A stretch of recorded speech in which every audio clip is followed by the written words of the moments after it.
taking a commanding 2-0 series lead on the Mavs last night behind another CP3 fourth quarter takeover. He had 28 points, 14 in the fourth. And Stephen A., I know you are all in on the Warriors, and rightfully so.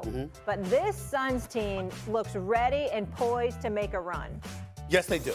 I can't deny it. They look big time. Now, that wasn't necessarily the case against New Orleans, but remember, Booker missed about 2.5 games of that series, and New Orleans got some young thoroughbreds with size. Dallas is actually an easier matchup for Phoenix than New Orleans because of the absence of size, athleticism, and quickness that they have on Dallas compared to New Orleans, as far as I'm concerned, Wendy. But let me say this. Ladies and gentlemen, Chris Paul was something special. I mean, what a sensational performance he put on last night. It was spectacular. It really, really is. I mean, it actually offset the 30 on 11 for 19 shooting that Devin Booker put up. I mean, Devin Booker came in there when CP3 went to the bench, took his turn, made 3 straight threes, and that was that. But Chris Paul, the way he manipulates a game, the pace of a game, whoever it is that's defending him, it's something to behold. And to him, and Wendy will appreciate and smile with what I'm about to say. When he looked over at the bench and he was staring down the Tim Hardaways of the world, the Lukas of the world who ultimately went to the bench, the Jason Kidds of the world and others, okay? It reminded me of years ago when Byron Scott was coaching Chris Paul. And Byron Scott felt like he had gotten screwed over by Jason Kidd. And Chris Paul, the player, had to go against Jason Kidd, the Hall of Fame point guard. And I mean that particular, because I love me some Jason Kidd as a coach and as a player, okay? But that particular series, CP3 destroyed them and was screaming, he can't guard me. This is years ago. Remember that, Wendy? It was years ago. That's not something that CP3 does. But he did it, and it was like, damn, this is a Hall of Fame point guard here. And CP3 is showing no respect whatsoever. But it was really him coming to the defense of Byron Scott at the time. We fast forward to last night, and everybody's raving about Luka because he had 24 in the first half, and we know what Luka can do. You know what CP3 said? Y'all forgetting something. He can't guard. And what we're going to do is I'm going to put him in pick and roll situations where I got Luka on me. They were picking on Luka Doncic. That's what the Phoenix Suns were doing. They were saying, who he guarding? And he had the nerve to be on CP3 like, let me show y'all what I'm going to do to this brother. And as great as Luka is, and my God, he is a great offensive player. He is a great offensive player. He ain't nothing close to great or good defensively. That's an element of his game that even Jason Kidd knows he's got to work on. And CP3 abused him and abused the Dallas Mavericks and looked over at their bench and was like, who the hell y'all, did y'all remember? Did y'all forget who the hell you dealing with? And I mean everything. Pull-up jumpers, spin moves, dribble, drive, penetrate. I mean, this brother is going to be 37 years of age this Friday. And he is the greatest pure point guard on the planet right now. At age 36, 37. I would advise all NBA players that are having some kind of trouble with their conditioning. I would advise all of them to find out what the hell is going on with CP3. What he's eating, what he's drinking, what his rest is like, whatever the hell it is he's doing, duplicate it.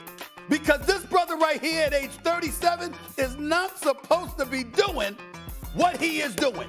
But he is doing it, and as much as I love Luka, let me tell y'all something. Luka got exposed big time last night because CP3 just put on a show. So, Stephen A., I've been around the Suns a lot this season. I've gotten to watch them up close. The focus level that they have right now, it's comparable to me to the Spurs in 2014 after they lost that title. And that team was just a killer from day one. When CP3 wakes up in the morning of a game, everything that he does is designed to maximize what he's going to do in the fourth quarter of that game.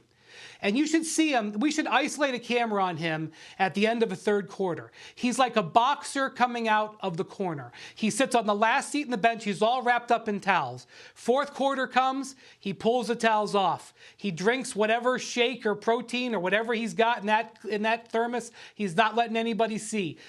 His team's already huddled up. He peels himself off. He throws his shoulders back like a boxer getting ready to finish the 12th round. Every step he takes during the game, he conserves energy. They don't have him bring the ball up as much. And to all pour it into the fourth quarter. And the fourth quarter comes and they have their little package of plays. Monty Williams has this awesome orange card that has all these plays on it. He doesn't even have to call them. It's Chris out there directing the traffic. And the same inverse applies to what they do to Luka. The moment Luka steps on the court, their game plan is to tire him out. They run him through screens. Who's ever on him, they run him around. Their entire goal is to have Chris Paul at maximum killer level in the fourth quarter and have Luka run out of energy. And Luka kind of plays to it because as great as Luka is and as great as his size is, Chris Paul is better conditioned and Chris Paul has better strategy. And head-to-head, Luka would kill Chris. But strategy and conditioning, Chris beats him. That's what's happening. Well, here's where you and I disagree, Wendy. You're not wrong in anything that you're saying theoretically and essentially in practice in most situations. I'm not trying to question anything that you're saying. But there do come moments where you just got your ass kicked. It's just that simple.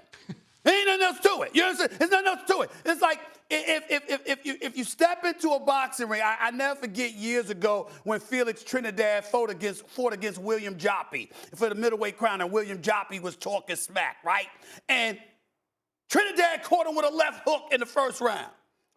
And guess what? He proceeded to whip his living you-know-what until the fifth round, until he was ultimately out on his face and falling out, and the referee had to stop the fight. Now, you can talk strategy, but there are times when you just get your ass kicked. And that's what happened last night to Luka Doncic. Now, I love Luka. Luka's a star, and Luka is somebody, he just got to work on his defense because he's not a great defender, and the Dallas Mavericks have got to help him by getting help. Spencer Dinwiddie, as much as listen, they won that trade by a mile.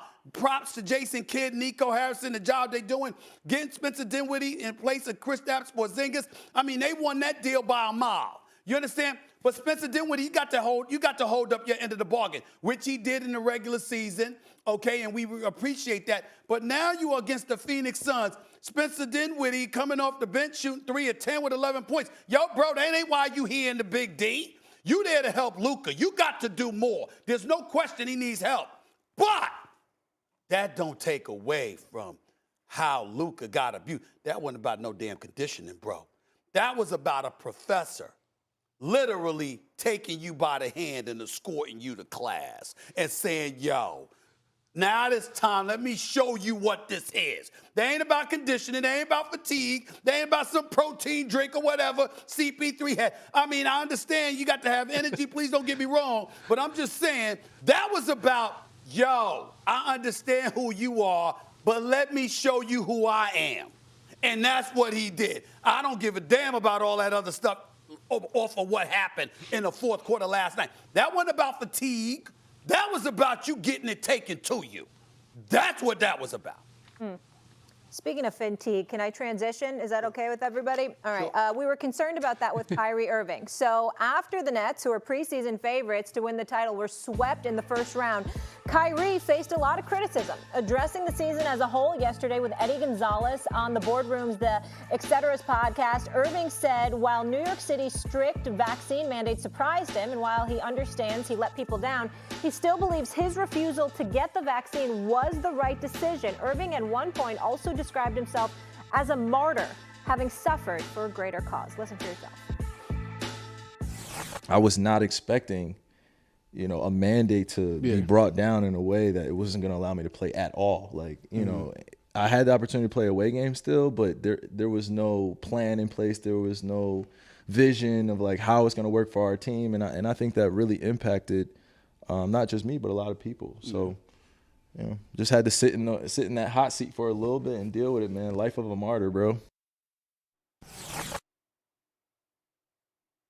Stephen A., what's your reaction to Kyrie in the life of a martyr?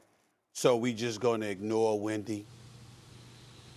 Now, put me up on the split screen because I want to see Wendy. We just going to ignore that last line, life of a martyr.